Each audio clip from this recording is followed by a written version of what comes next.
Lesson 4. Now we get into the real nitty-gritty here. We've got 5 chord forms, which is 5 chords in open position that we're going to be concentrating on. These are the forms that we use to form every other chord. These coincide with the scale forms, which you should already know. C, A, G, E, and D scales are important. If you don't know them yet, go back over them because it'll make this a whole lot easier. Now, you'll see basic music theory will tell you that a chord is made up of 3 notes, 3 intervals in a scale, the 1st, 3rd, and 5th. So, if you take a C scale, for instance, 1, 2, 3, 4, 5, 6, 7, 8. So 1, 3, 5, 8. 8 and 1, count them as the same.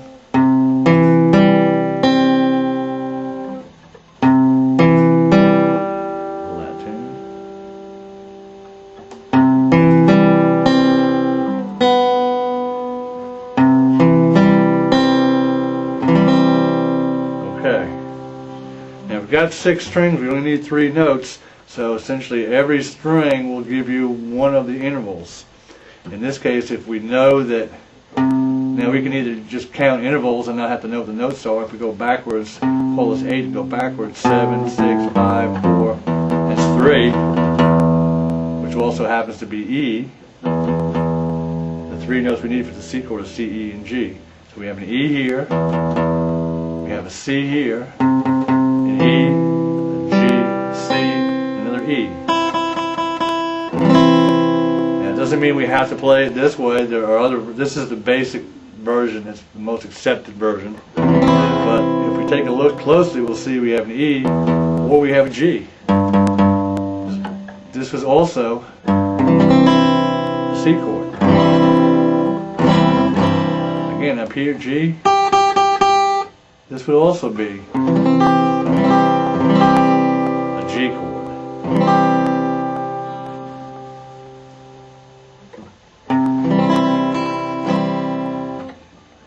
Okay. The rest of the chords follow suit. A, 1, 2, 3, 4, 5, 6, 7, 8. Pull that 1 again. 1, 2, 3, 4, 5. 5 down here. The numbers you see there are fingerings. You can use 1, 2, and 3. You also want to learn them using your 2nd, 3rd, and 4th finger. So that would be this way. This one's a little tougher.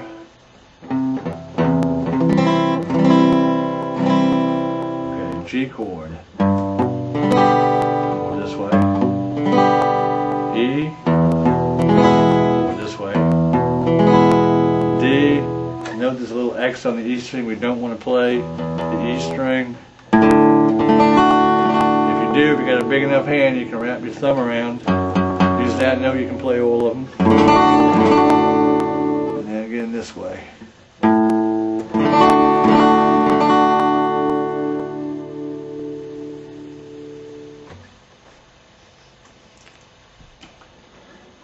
The best way to learn these and really remember them is play the scale first. 1, 2, 3, 4, 5, 6, 7, 8. Remember where the intervals are and then just find the intervals. 1, 3, 5. E. 1, 2, 3, 4, 5, 6, 7, 8.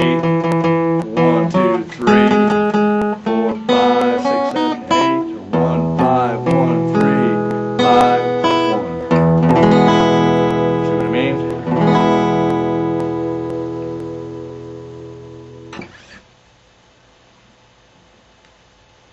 Okay, second part of this lesson, bar chords. It might be premature for a lot of you, mostly based on the fact that you need a little bit more finger power to be able to do this. But you can at least kind of put your hands in position and get an understanding of it, and then the more you work at it, the sooner you'll be able to actually play the chords. Now, if you've been doing it the way we said so far, which is be aware of where the root is in each one of these chords. For instance, the C, there's a root. Now that identifies the chord name. In this position, this is a C chord. play it this way, and we go up, say 2 frets, now we have to lay our finger over, we substitute our first finger for the nut. Now we're playing a D on the root position, but make it a D chord. Now likewise for the E and the A are the 2 forms you use 99% of the time, or most people do. So we have E, the root, here, on the D string, and the E string. That makes this an E chord. There's the root. If I move that root up, now I have F, this makes it an F chord. Move it up, F sharp, G, G sharp, so on. So I can actually play every major chord with this one position if I go all the way up to the neck. So we actually have 5 different ways to play every major chord that there is. Each one of these can move up. And you can move up this way on the A. This one's a little different. Most people prefer to lay their finger across. Sometimes they'll use their 4th finger here. The hardest part is to get this last note on the high E string. If you lay your finger across, sometimes you get that problem there. So just try whatever makes you the most comfortable. I'm not one for setting hard, fast rules. Go up from each position and tell yourself what chord you want. If you can't play the entire chord, if it sounds kind of like this, okay, just lay your fingers in the position and tell yourself what the chord should be. It'll just help you down the road. You'll find that the C form is pretty tough. The D form is pretty tough. G form is quite difficult. That's why most guitars use the E and the A almost exclusively. It's good to be familiar with all of them, because as we progress on later on, just being familiar with these different patterns will help you with some of the other stuff we're going to work on later. Okay, that should do it for lesson 4.